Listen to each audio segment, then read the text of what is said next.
یہ تو سنت ہے، مستحب ہے روزہ رکھنا۔ 10ویں محرم کو ایک چیز اور ہے جس سے برکت ملتی ہے۔ حضور صلی اللہ علیہ وسلم نے فرمایا کہ اس دن اپنے گھر والوں پر خرچ میں فراخی کرو، جتنا خرچ تم اپنے گھر والوں پر کھانا کھلانے وغیرہ میں کرتے ہو اس سے زیادہ خرچ کرو، اس سے زیادہ اچھے کھانے کھلاؤ۔ یہ برکت کا دن ہے، اس کی برکت یہ ہوگی کہ اللہ تعالیٰ پورے سال تمہارے رزق میں برکت عطا فرمائے گا، تمہیں برکت عطا فرمائے گا۔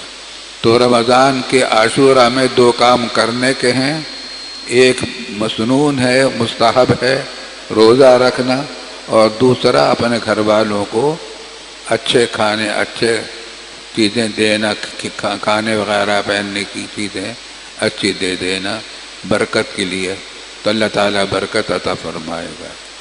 اس دن میں جب آپ کھانے پینے میں توسیع کریں تو اچھا ہوگا۔ میں مشورہ دے رہا ہوں، فتویٰ نہیں دے رہا، کہ جب کھانا پکائیں تو حضرت حسین رضی اللہ تعالی عنہ اور حضور صلی اللہ علیہ وسلم، حضرت فاطمہ، حضرت حسن، ان کی طرف سے بھی نیت کر کے کچھ کھانا بھیج دیا کریں غریبوں کو، محتاجوں کو، ایصال ثواب کے لیے۔